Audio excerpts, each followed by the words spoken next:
Ai, mas dá uma dor no coração. Ou você fala que está com o coração partido, quando você perde o namorado, a namorada, o coração fica partido. Tem até música que fala sobre isso, de corações partidos. E daí nós ficamos pensando essa semana, será que o nosso coração, a máquina cardíaca, realmente ela é influenciada, o funcionamento dela, o bom funcionamento, é influenciado pelos nossos sentimentos? O Dr. Edmo está aqui hoje para conversar com a gente sobre isso, porque a gente sempre fala isso na brincadeira, que são jargões, né, doutor? Boa tarde. Boa tarde. Que a gente costuma usar. Prazer é nosso te receber de novo, porque a gente costuma usar esses jargões, né? Coração está partido, coração está doendo, né, doutor?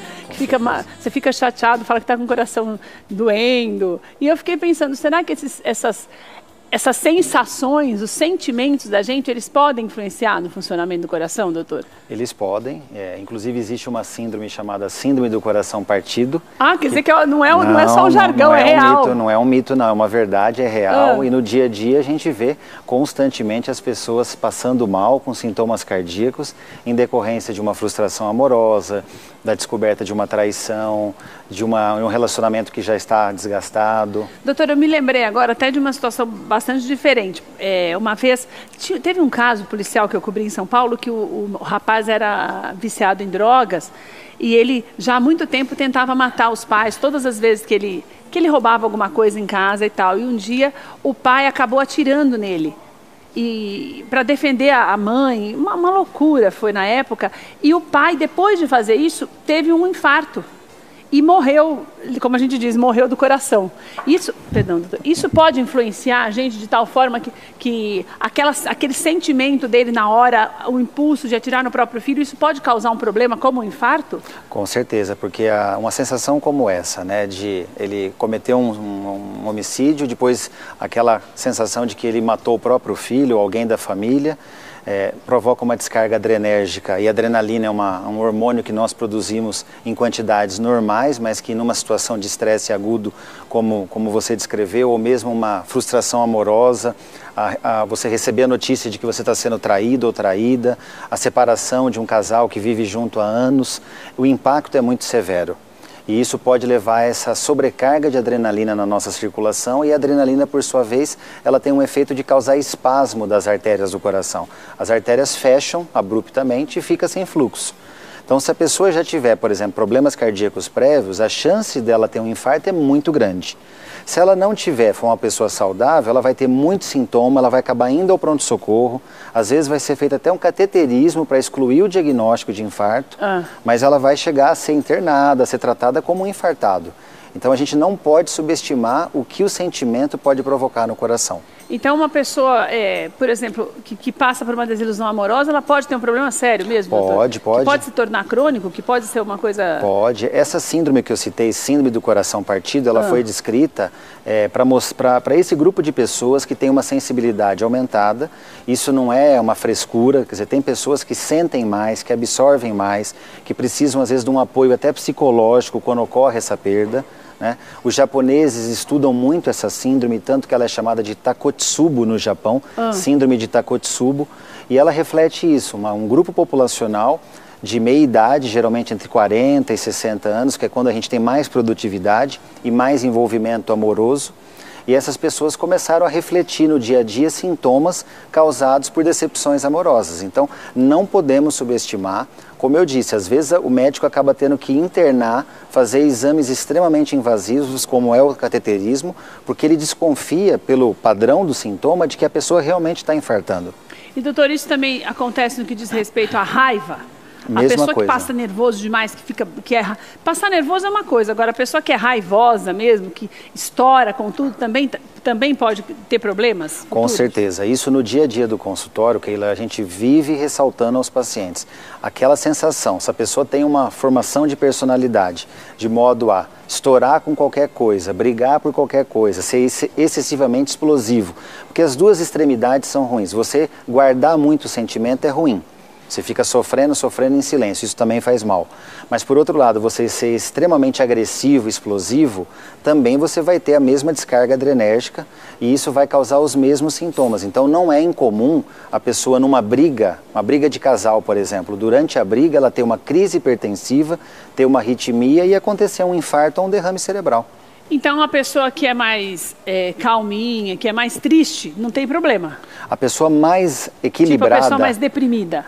Vamos dizer... Porque daí o deprimido, se ele não estoura, se ele não fala nada, se ele é mais na dele, se ele sofre sozinho, não vai ter problema, vai também? Menos, né? Porque ele sabe, vamos dizer assim, sedimentar melhor. Quer dizer, essa ponderação, esse equilíbrio emocional, muitas vezes é necessário até apoio medicamentoso para isso. Isso não é vergonha para ninguém tomar alguma medicação, mas esse equilíbrio impede das pessoas terem tantos sintomas. Então, em geral, a pessoa mais tranquila, às vezes mais calada, até com um espectro de mais parecer depressão, mas não é bem uma depressão, ela fica mais contida, ela lida melhor, ela tende a sofrer menos. Doutor, e qual é o caminho, então, para a gente não ter? Porque o dia a dia já é corrido, né?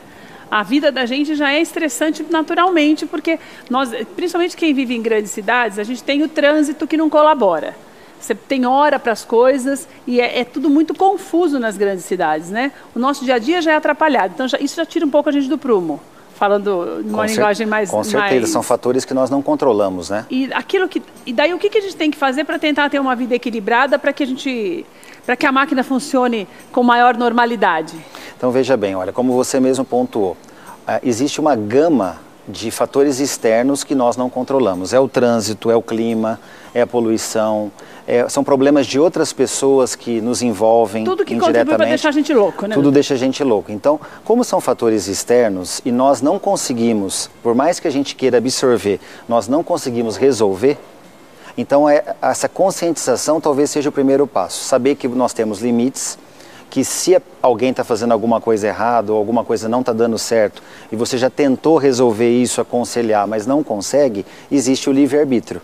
Cada um vai ter as consequências dos seus atos. Então, nós, seres humanos, não podemos querer absorver e curar o problema dos outros totalmente. A gente aconselha, a gente dá apoio, mas tudo tem um limite. Esse é um. Não se ficar se metendo demais na vida alheia, porque não adianta que a gente não vai resolver o problema de ninguém. Segunda coisa, gostar de si próprio. Quer dizer, você pode gostar de si próprio com uma boa alimentação, como prática de exercício físico, buscando ajuda medicamentosa, apoio psicológico. Como eu falei, não é vergonha nenhuma nos dias de hoje, com esse grau de tensão que a gente vive, fatores externos, fatores profissionais, fatores amorosos, o ser humano precisar de um apoio ansiolítico, antidepressivo, para poder manter a vida equilibrada.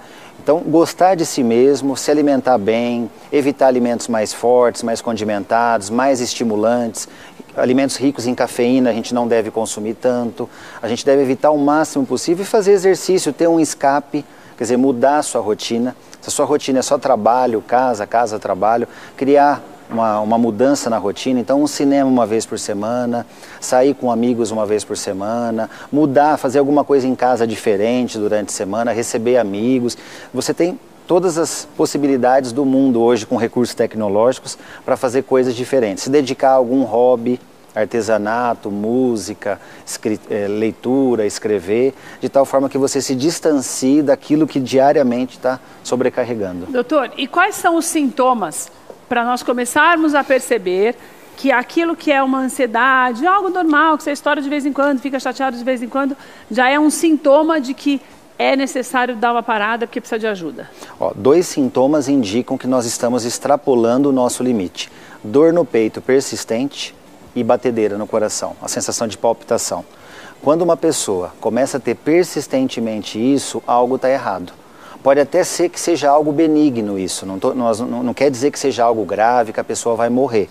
Mas é um sinal de alguma coisa, sinal que alguma coisa tem que ser feita. É um sinal de desequilíbrio, é o sinal amarelo que está nos acendendo. Nós temos que parar, observar e ver o porquê que isso está intenso, porquê que isso está persistente. Geralmente tem relação com algum estresse do dia a dia. Doutor, eu ouvi essa semana, até a Cláudia mesmo estava me dizendo, de um caso de uma mulher já casada há muito tempo, que ela se separou do marido e que ela ficou tão triste, que ela morreu por conta desta tristeza. A tristeza também pode causar essa alteração cardíaca a ponto de levar à morte, doutor? Pode. Porque eu fico pensando, o susto a gente sempre fala, porque a gente sempre liga infarto com alguma coisa, né, que é uma emoção muito forte, praticamente assustadora. Agora, a calmaria da tristeza, porque a tristeza ela causa uma introspecção, né, doutor? Então, a calmaria da tristeza pode fazer com que a pessoa se deprima a ponto de morrer, doutor? Sem dúvida, porque a tristeza, numa situação como essa, e eu posso testemunhar aqui no consultório, hoje é muito frequente as pessoas procurarem cardiologista porque vivem há 30 anos juntos e de repente se descobriu uma traição que levou à separação. Ou se a pessoa morre também, ou se a pessoa morre subitamente, ou se há um desequilíbrio financeiro a ponto de desequilibrar o relacionamento indiretamente. Então, a tristeza em excesso, na verdade, ela funciona como um desgosto. O desgosto é diferente, porque a tristeza você pode estar triste com alguma coisa, mas você consegue entender que aquilo é passageiro. Agora, o desgosto é algo que fica permanentemente te agoniando. Então você não quer aceitar ou você não consegue imaginar que aquilo pode ter acontecido, aí entra muita frustração amorosa. Então é muito difícil você imaginar que um casal que namora há muitos anos ou que está casado há muito tempo, é difícil você aceitar uma traição ou saber que você estava sendo traído ou traída. Essa sensação, por exemplo, é um desgosto, porque você às vezes se dedicou à pessoa financeiramente, profissionalmente, você constituiu família com essa pessoa. Então, de repente, ocorrer um corte como esse, não é como aquele namorico de juventude que 2 meses depois, não gosto mais, tudo aguenta, fico triste um mês, mas depois já estamos partindo para outra oportunidade. Uma situação já estável como essa gera um desgosto. Afeta o físico. Afeta o físico, você não sabe conviver com aquela perda. Quando você não consegue conviver com aquela perda, é a mesma coisa, um assassinato de alguém, quer dizer, você não se preparou para a morte daquela pessoa. Todos vamos morrer. Mas você não se prepara para uma morte nessa categoria. De repente, alguém muito querido é assassinado. Quer dizer, não tem como você ficar só triste, você fica desgostoso. E essas pessoas, doutor, precisam de ajuda, né? Com certeza. Porque senão pode morrer mesmo. Com certeza, Keila. Não dá para imaginar que o ser humano seja capaz de ter esse autocontrole. Nós não somos uma máquina. Então, precisa ter o apoio medicamentoso, aí entra o papel do médico, o cardiologista, o psiquiatra, a questão da terapia comportamental. Então, o psicólogo também é muito importante. Porque o que a gente vê também, né, doutora, que tem muita gente que tem vergonha de falar, né? Com certeza. Quando passa por um Há um problema preconceito como esse. ainda em relação fala, a isso, mas né? eu não consigo... a pessoa vai somatizando as coisas e fala, meu Deus, mas eu não consigo lidar com uma perda, não consigo entender tal coisa, por que eu fico tão triste? Vão achar que eu tô louca se eu for ao médico? Tem muito isso também, né, doutora? Existe um preconceito com relação à pessoa a achar que está ficando doido só porque não está conseguindo sozinho se reerguer, né? Com certeza, existe o estereótipo que a sociedade cria, né? Você toma remédio para sistema nervoso, que coisa estranha, você é tão jovem para isso, ou você vai no psiquiatra. O psiquiatra não é só um médico para quem tem transtornos graves, a depressão é necessário buscar um psiquiatra, a ansiedade também. Então, a necessidade de buscar ajuda no primeiro sintoma é o mais importante, né, Com doutor? certeza, até porque a gente não pode atribuir tudo ao fator emocional. Por isso que o cardiologista, por exemplo, ele deve ser procurado diante de uma dor no peito e uma batedeira. Porque mesmo que seja de fundo emocional, cabe ao cardiologista fazer o diagnóstico diferencial. Ele precisa saber excluir o que é estrutural do coração, o infarto, um problema de válvula, uma doença de nascença, e aí ele vai concluir, por meio de exame clínico, exames de imagem, que a pessoa está tendo algo de fundo somatização, como você falou, que ela está somatizando algum problema. Doutor, eu adorei nossa conversa. Eu quero falar para você que está em casa que a vergonha é a gente morrer antes da hora pela falta de cuidados.